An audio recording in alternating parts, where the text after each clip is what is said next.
Will she be there? Will he be there?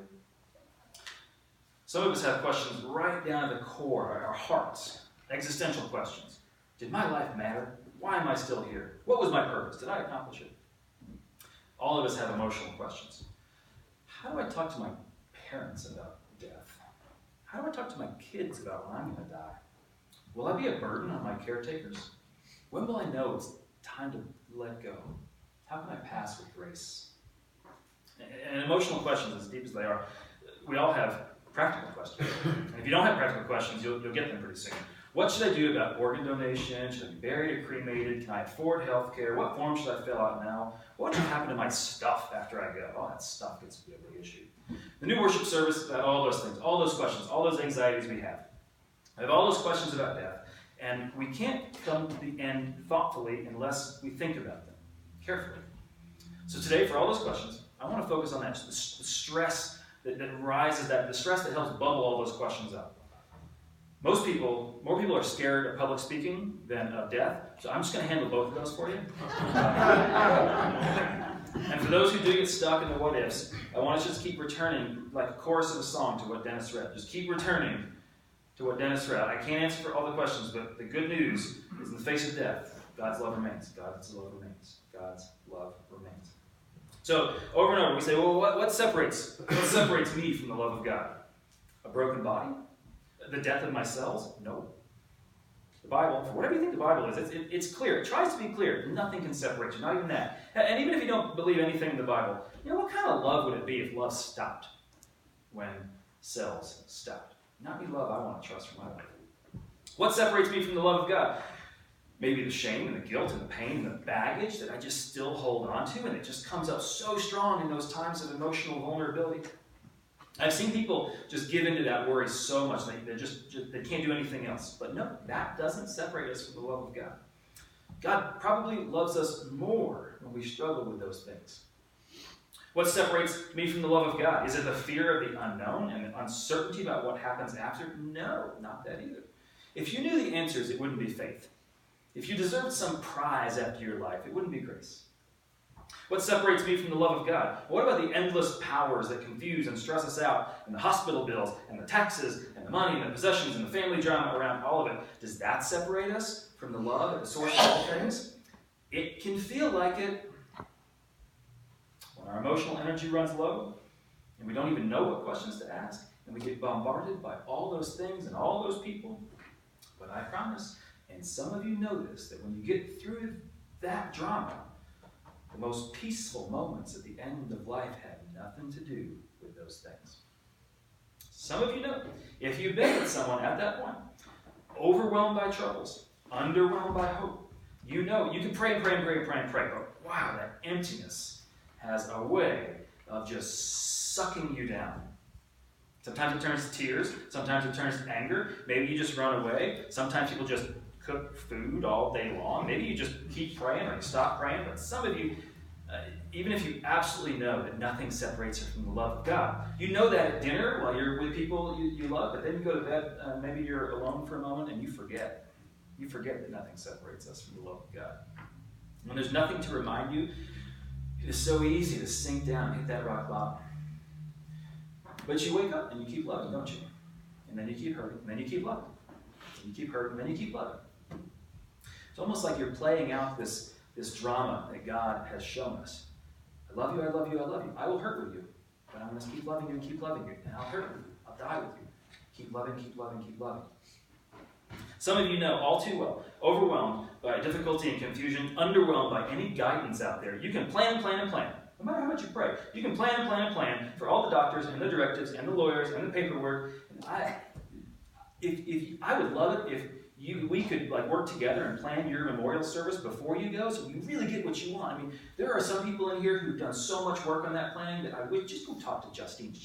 They were amazing. You came in here and I was like, I've never seen a family so prepared for that.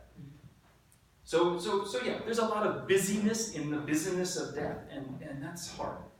For some folks, it is just the emotions and the spirituality and the mystery that causes way more stress. And I can't take that away. All I can do is point to what Dennis read. Nothing separates us from the love of God, not death nor life. Take heart when your heart is broken. And then take heart again, because your heart's going to be broken again. And take heart, because your heart's going to be broken again. But for those of you, it's not the emotions. The emotions are there, but the fights I've seen, the most vicious fights are about the details of the loved one's death, and the details that I know cause the most stress, because you try to hide this stuff from me, but I kind of see through you sometimes. The details that cause the most stress in so many families is around money, even at the end of life. Money. It sounds invasive, because it is, when we talk about money. But God doesn't really respect those boundaries that we put up in our societies, and so I'm going to try to follow those footsteps. So let me say, if there are powers of money that try to separate you from peace, if there are powers of greed, strife, and complication of an estate, those powers do a really good job of wounding us. But even that stress does not separate us from the love of God. So you might ask, well, then how do I plan for a thoughtful ending so that I can stay remaining in God's peace and hope and love? How do I let God's grace in when it's the most difficult? Well, here's a practical thought. Have a will. I'm younger than most of you, and 4 years ago we did this series like this, and I asked my friend Sherry, I said, can you put me in touch with a lawyer who could do a will? And she did. And so sure enough, there's a lot of legalese that I didn't understand, and I don't even know if the lawyers understand because it doesn't make any sense. But then I signed all the paperwork, there's lots of signatures, and that was really boring. But you know what else happened? As I started to think about the people in my life that matter, I started to think about what my life meant and how I want that to shine forward even after my life. It helped me acknowledge this gift of life and to offer Thanksgiving, and in kind of a real way. It reminded me how to give. And so when I go, if it happens, if I fall off a mountain, my funeral will have all my books there for anyone who wants. Don't fight over them. There's some cool ones. I have set aside $5,000 for whiskey and bluegrass and vegetarian barbecue. Don't fight over that either. And it ain't worth much, but whatever's left, I'm going to give to this charity and that church. And all of a sudden, when I'm thinking those ideas and thinking about what matters to me, it's like I'm filled with joy and I'm filled with confidence about the end. Smack in the middle of a topic that can just cause so much threat to so many people. So go find a lawyer, sign the forms. But more so, while you're signing that, really think through that. Talk to your people, the people that matter. Talk through those things about this gift of life. Think about what matters and why. So Sherry is going to add some more to that. I've invited her to come back 4 years later. She works for the Presbyterian denomination, like we're part of the big denomination, and one of the offices there is called the Foundation, and that's the office that our national church uses to help people think about their thankful response to their blessings. And sometimes that means helping people during their life set up trusts or helping churches think through how to manage paying their finances. And some of you probably think, well, Hansen, I can barely pay my electric bill. What do I have to think about with estate planning? Well, and fine, it's not your focus, it's someone else's focus, but listen to how Sherry just thinks about faith and finances, and you might catch that faith part even more than you expect. So, Sherry, come on.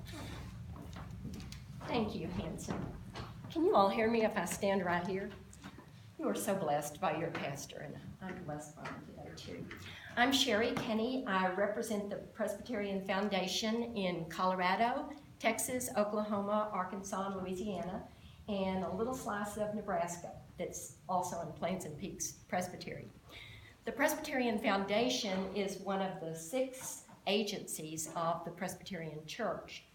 And my role as Ministry Relations Officer is to bring the resources of the foundation to pastors, to presbyteries, to church committees, and to individual Presbyterians.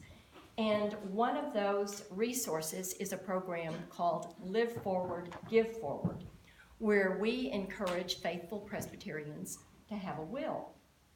Now, why would the Presbyterian Church care whether you have a will or not? The fact is, if you don't have a will, the state of Colorado has one for you, and it may or may not be the one you want. Writing a will and the documents that go along with it is an act of Christian love and responsibility. It allows you to say how and when and to whom you want your assets distributed. It allows you to say who you want to care for your minor children, or another person for whom you may have legal responsibility. It allows you to say how you want to be treated at the end of your life. And it allows you to make a charitable bequest to your church. Making a bequest to your church allows you to continue to participate in its mission and ministry, even when you're no longer able to be here. I'm a cradle Presbyterian who grew up in Lubbock, Texas, went to school in Austin, and then made my way up to Denver. I've been a member at Central Presbyterian Church in Denver for 40 years. I was married there. My children were baptized there. Last summer, my daughter was married there. God willing, I'll have grandchildren who'll be baptized there. And chances are my memorial service will take place there. Central is a very important part of my life and of my husband Andy's life. So about 25 years ago, we decided to make a bequest to our church. It will be paid at the second of our deaths, and we've continued to update it as we've continued to be richly blessed. Knowing that a part of our estate, what we've accumulated, is going to go to our church when we die, has given us a lot of joy. Knowing that we will be able to continue to help spread the gospel in Denver and throughout the United States and even throughout the world through the missions and ministries of our church. I'd like to encourage each of you to be sure that you have a will and that the one that you have is updated to reflect your current wishes. And I'd like to encourage you to consider making a bequest in your will to this church, which is such an important part of your lives and such an important part of this Nederland community. Thank you very much. Thank you, Sherry. Sherry will be at fellowship if you have specific questions. And yeah, that doesn't probably sound like the sermons you've heard before. Some of you come to church to hear about Mr. Fish. Some of you come to church to feel what that song made you feel, to think about God's love never. You wouldn't hear any of that if two people hadn't given wills in this church decades ago. Maybe you don't understand our finances here, but you can't pay me enough to be here. You don't give enough to actually have me here, and Mary Lou knows that deeply. But she's our finance elder. But two people ages ago put us in their will, and it has allowed this congregation to be rather sustainable, and allowed us to have all this here to shine some peace into this corner of God's world. So if you are the one who, when the topic of death comes, it's emotions and it's spirituality and it's fears, then remember the words that Dennis read from Paul. Nothing can separate us from the love of God, not death nor anything in life. But if you are the one whose anxiety really does come to the practical and the relevant, well, remember the words that Dennis said. Nothing separates us, so let's plan on how to stay in God's love even after our life. Amen? Amen. All right, let's sing a song.